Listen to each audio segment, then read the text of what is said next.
a suggestion with Eminem? Yeah. I say you go to Detroit. Okay. And I think the music world would love to see you two uh, collaborate, work together, sitting in a studio, listening to beats, picking out that beat, Yeah. writing lyrics. Ooh, just you the know, visual of just it, a right? bit right. Wow. Eminem and N9ne sitting at the board, the engineering board. That's exactly how we did it with D12 when Proof was there. You know what I'm saying? We were all in Detroit at somebody's house. You know what I mean? Down in the basement. Con artists, everybody, man. We just down there playing the beat. I played them the beat to She Devil, and we all just wrote it right there and recorded it, man. You know, I don't know who has that footage though. Yeah, but see, now we know how to do it. If you need me to come, I'll shoot it for you if I have to. Yeah. on my BlackBerry. You work with a lot of people, Andre. 3 Stacks, of course. Yeah, you know, Wayne. It's Carter 4, yeah. Yeah, and of course Eminem. Which MC made you feel that you had to come with your A game the most, and why? It was Eminem, man. You know what I'm saying? I think he makes everybody want to come with their A game because he's an elite MC. We are also, you know what I'm saying? That's one of the qualifications you have to have for strange music. You know what I mean? I love extreme lyricists. And to me, he's the extreme lyricist when it comes to wordplay and all that, you know, the emotion and everything. So I would like to, a lot of people just want to hear us on a track to see who would win. You know what I'm saying? I just want to see how I sound next to who I deem the best rapper. Wow, the best rapper. Yeah. Okay. And there's a lot of good rappers out there, great rappers out there like Chino XL and Pharoah Monch and Crooked Eye and, you know, Slaughterhouse. Come on, man. Royce the 5'9", man. You know what I'm saying? It's like a lot of beautiful MCs out there. Twista, Busta Rhymes. You know how it go. You know what I mean? But Eminem is the cream of the crop to me. You know what I'm saying? Cream of the crop. Yeah. Hey, man, what's up, Em? I mean, hey, man, he gave me a job here to be. You got to look at what Dr. Dre was always up against. He was never like the greatest producer in the world when he was with NWA, and he was making the greatest music in the world, but they wasn't giving him that. So when he finally got a chance to get with Death Row Records and have a breath of fresh air, some new MCs and a new light, he was definitely going to show his ass. And from that point on, I feel like Dr. Dre put his stake down as like, I'm the dopest producer in hip hop. I don't give a fuck where you from. You can't fuck with me.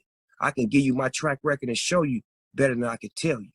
Everything I put out spent off something tremendous.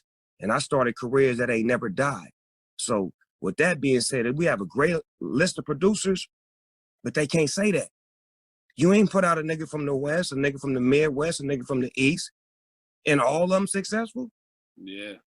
It's never no long list of finding talent. Every time you come out, this nigga find jewels and he make Eminem, the great white hope. White rappers had zero respect in rap. Let's keep that 1,000. None. He has probably put Eminem in a position where he could be labeled as one of the top 10 rappers ever. I don't think so, but the game feels like he's top 10 lyricists and all that comes with it, but that's just because he's with Dr. Dre, and Dr. Dre helped him find the best Eminem that he could find. See, I feel like people like you, Snoop, keep people honest. Because I respect Eminem, and I can see why people would have him in his top 10, top 5. I personally don't. You've been around a long time. Why don't you have him in your top 10? Because there's some niggas in the 80s that he can't fuck with. Like who? Like Rakim. Yes, sir. Like Big Daddy Kane. Yes, sir. Like KRS-One. Like LL Cool J. Shall I go on? I love this list. Yeah. Like Ice Cube. You understand me? I ain't got no time to play with it. It is what it is. It's like, Cuz did that.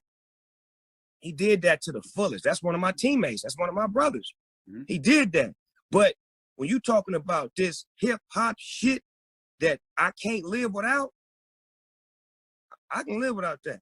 There was this whole thing on the internet about top 50 MCs, and we know it's a really big thing in rap. And you've spoken about it on one of your records about you don't care about being top 10, etc., etc. I'm not going to ask you to name your top 50 MCs, but do you have a top 5? I would say Eminem's definitely top 5, if not number 1 for me. Kendrick is amazing. Yeah, I don't know if I have an exact top 5. I'll admit that it's hard for me. For Royce the 5'9" is one of my top 5 FYI, and he's obviously a Detroit, Michigan, hero, hometown hero. Yeah, he's amazing. But what about top 5 M songs? I'd say The Way I Am, That cadence is crazy. That song is ridiculous. I think the Eminem Show is one of the best like albums ever. White America, Cleaning Out My Closet, Sing for the Moment. There's so many dope songs. I don't know. I noticed I don't know if everybody would have caught it, but in the When I Grew Up video, you had the reference to the Marshall Mathers where you're dragging the garbage out. Oh, I wasn't doing it for that. I was doing But do you know it. how exact it looks? There was a photograph in that album rollout, and you look, it's a spitting image. I You're don't know talking how about many the people caught Marshall that. Mathers LP?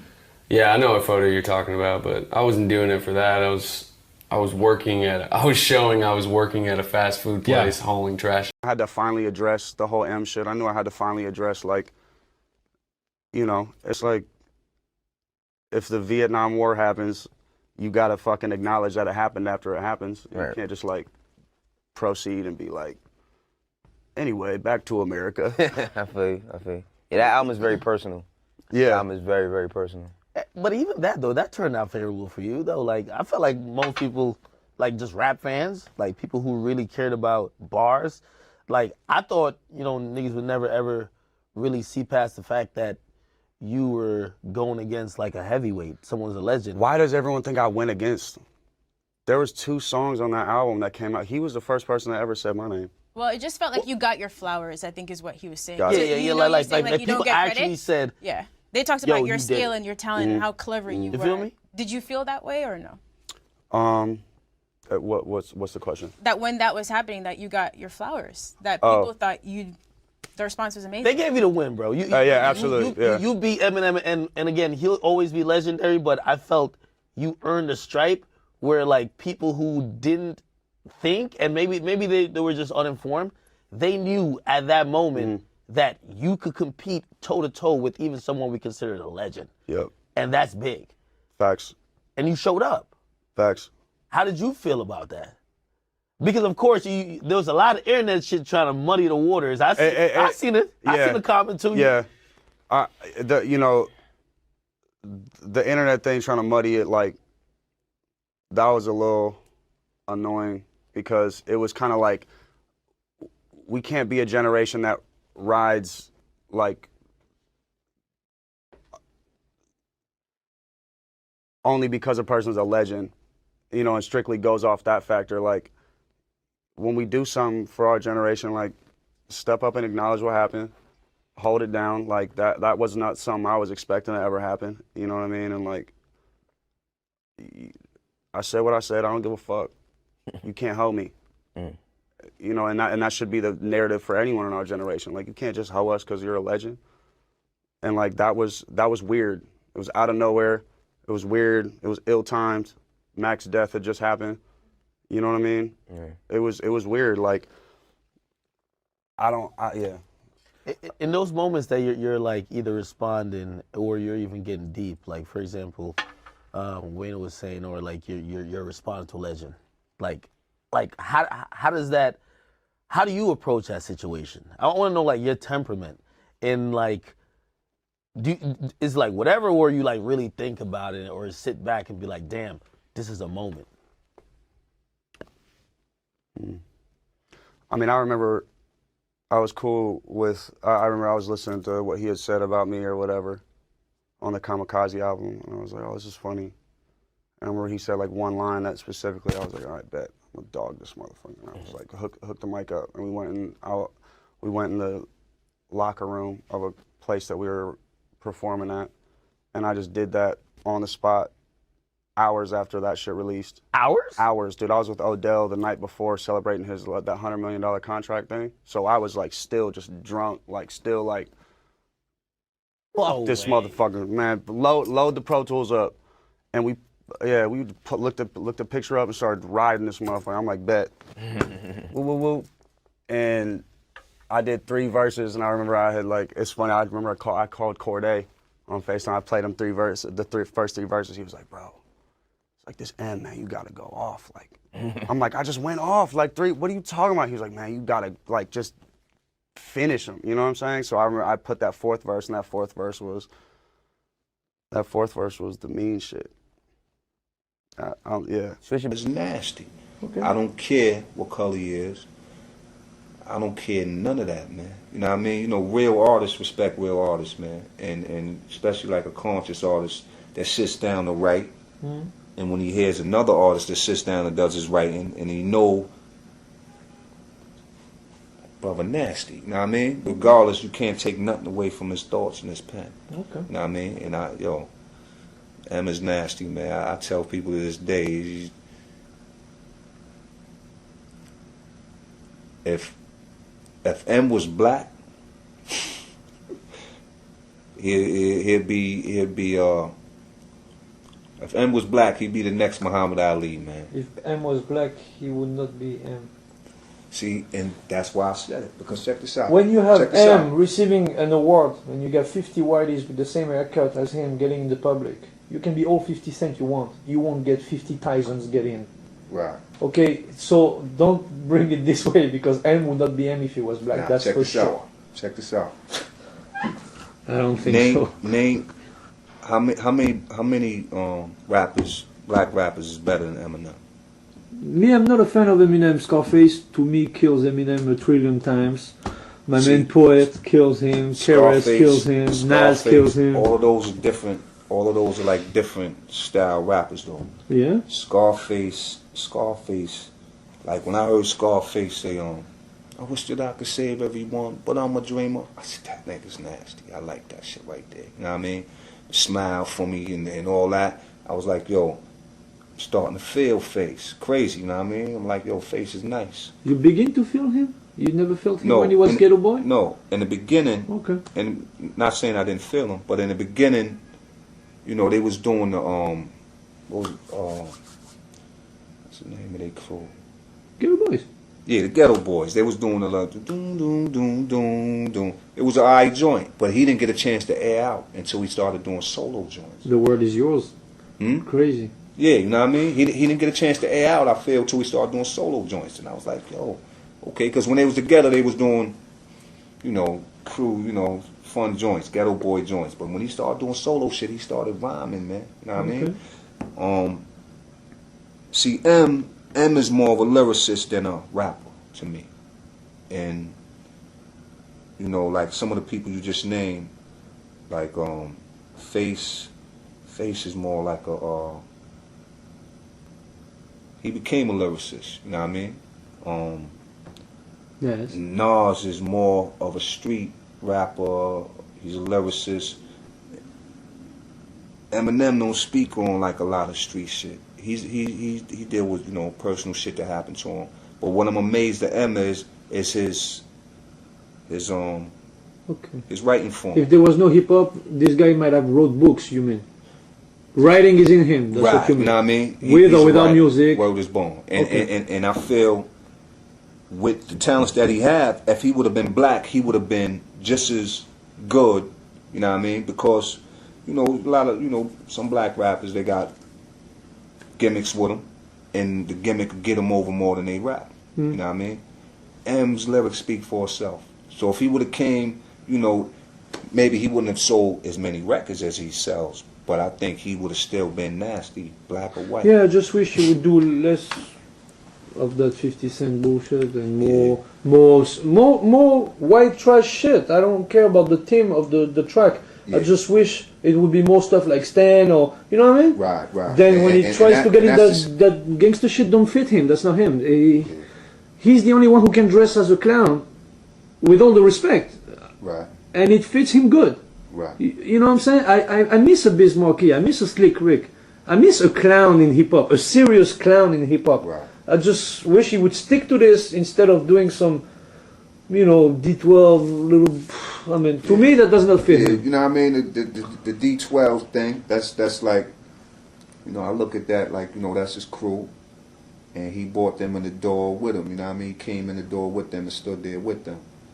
You know what I mean? And you know, that's his people's. And to me, it's like he get a chance to do music that he wouldn't normally do as Slim Shady or Eminem. You know what I mean? But see, it's like myself, man. I got a love for dedication, man. You know what I mean?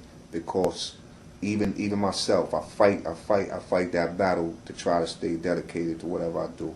It's hard to be dedicated, man. And you know, if it's sports, if it's music, if it's anything, man. When I see somebody that's dedicated, I show them. You know what I mean? My heart go out to them, G, because it's hard to stay focused, man. Dedication, man. And Em got dedication, bro. Okay.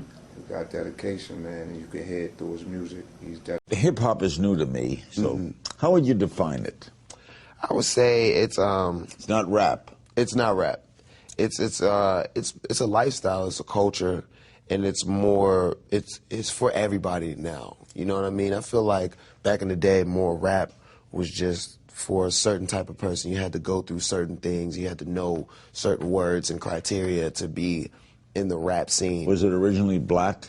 Yes. Now it's everything. It's right? everything. Yeah. My kids listen. Yeah. There's a lot of man. One of the greatest rappers is Eminem, and he's white. You know what I mean? Yeah. So it's like not only the color has changed, but you've obviously had a huge impact on music. In your song Hip Hop Rules, you say, I paved the way for Eminem. What do you mean by that? Do you not think that he would be where he is today without you? Oh, no, I ain't saying that. And I'm not hating on him or anything like that. It's really entertainment. The thing is that, you know, it's obvious that I've left such an impact on his life that he has to mention me without even knowing me on every single record that he makes. He mentions me, a statement about me on there. So I've left an impact on his life, obviously. So he might feel a little inferior. I'm sure when he was coming up, before he had any success, people go, all right, Vanilla Ice, you know, fuck with him, or I'm sorry, mess with him, you know, on that level. So it was just a joke, and we're just, you know, there's no like beef or anything. Although I'm trying to fight him right now, you know, I want to box. I box and stuff, and I wrestle. I wrestled with ICP. I did the celebrity boxing thing, and I'm trying to get him to fight you want me. to box him on Yes, celebrity boxing? yes, Really? I want to, man. I'd love to. So have you talked to him about this? Yeah, we got the same attorney, Randy Cutler, Really? and he's turning me down, man. I mean, I got him like Eminem's 80. scared? I got him like 85 pounds. I can see why, you know. Yeah. Plus, I've been training a little bit, so you know, I'm getting my skills better. So, and I don't know. I wish he would do it. I think the ratings would be awesome. I would love to see You know, that. Yeah. wouldn't you? I mean, he won't do it. He won't do it. What do you think of his music? I'm not a big fan, to be honest with you. No, but I can see the talent. I can see why it sells. I can see it's commercially mainstream. And, you know, the shock jock value and everything. I ain't hating on Eminem, man. You know, and I'm glad, because there's going to be plenty more follow, you know. I mean, I did open the doors. Not people looking at me and Eminem and comparing us is kind of a joke to me. Because, you know, it's really just music. It's rap music. And we're both doing rap music. Yeah. So people look at the color of our skin, which is kind of gay. But the real thing is that I've opened doors for just hip-hop in general from the beginning of hip-hop, because I'm the first one to cross it over to pop music and put it in front of people's ears who've never considered listening to it. So paving the way for Eminem is true, but paving the way for any hip-hop artist in general to follow after anything I've done is the right statement. Yeah. People don't have a problem with white rappers now because, you know, Eminem ended up being the greatest, you know, artist, and everybody thought that when Frank Ocean's album dropped, that people were gonna be like, no, this is bad for his career. Another question, Game, what do you think of Recovery? Classic. I love it. Yeah. M's back? Eminem is Eminem. If you notice in hip hop, Eminem is the only rapper that nobody ever wants a problem with, including myself, man. Eminem is like the most lyrically insane. Even when I was going at 50 and me and Dre wasn't seeing eye to eye, man, I stayed away from the white dude, you know, because he a problem. You know what I'm saying? I understand it. You know what I'm saying? Like Eminem, I don't think it's a rapper he won't slay. And you don't even want a war with Eminem. You know, he crazy. He was talking about how he was going to pick fights. If he were to come at you with like a industry beef, what would you have done? Run. Yeah, Eminem is. You don't understand. I'm a hip hop artist, and I'm one of the biggest ones in the world. You don't want a beef with Eminem. He shreds. He shreds MCs, like, for real. And I ain't his best friend or nothing. I'm just saying, I understand that he can't be seen by nobody. Jay know, everybody know. You don't mess with the white boy. All right, Game.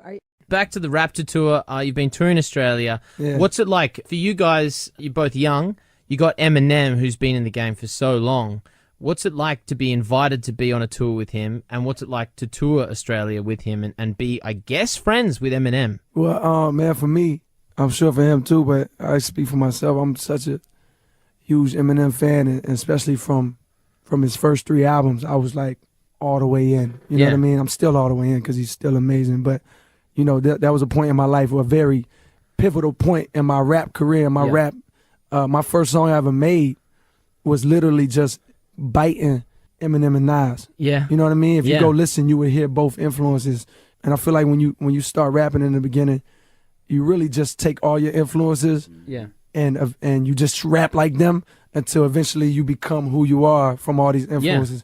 And It's a he was melting pot, right? Yeah, Eminem was a main ingredient. So to now be on tour with him years later, they invite us out, it's a crazy feeling. You know, it's a huge honor. For you, Kendrick, probably more of an honor would be to be on the Marshall Mathers LP2 album. Crazy. My favorite song is Love Game. Oh, it's crazy. Which is what you're on. Dope, man. I appreciate it. I'm not even pissing on your back and telling you it's raining. That is such a sick song, man. Yeah. Like, I just stole that line right there. it's freaking, like, did you get to do that? Because I know with music these days, you guys can record part of a track here, record part of a track here, or did you both come in the studio together to record? Well, I was in Detroit. He brought me out to Detroit. His hometown, right? Yeah, right. So I had a show, matter of fact.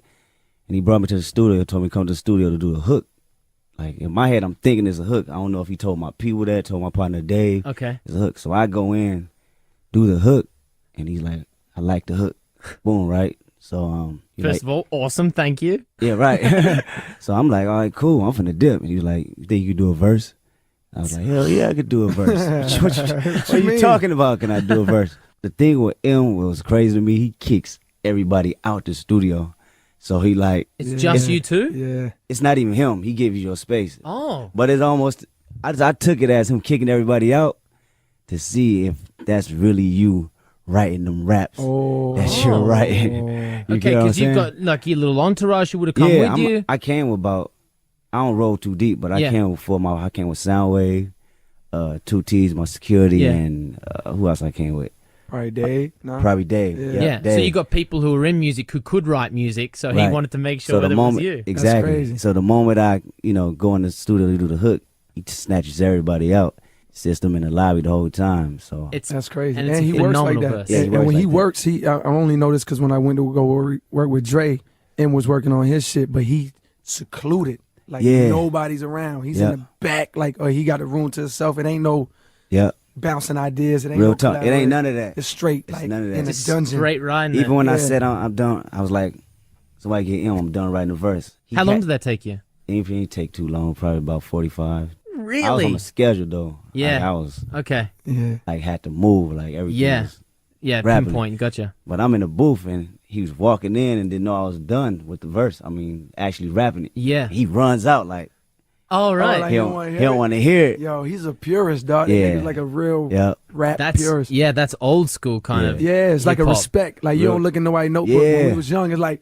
if you got a rap notebook, Exactly. don't let a nigga look inside of your notebook. It's like certain rules Exactly. that people really don't follow no more. And you can Professionalism tell as he's well. Still Yeah, he lives got by it. those rules. That whole thing felt like a test.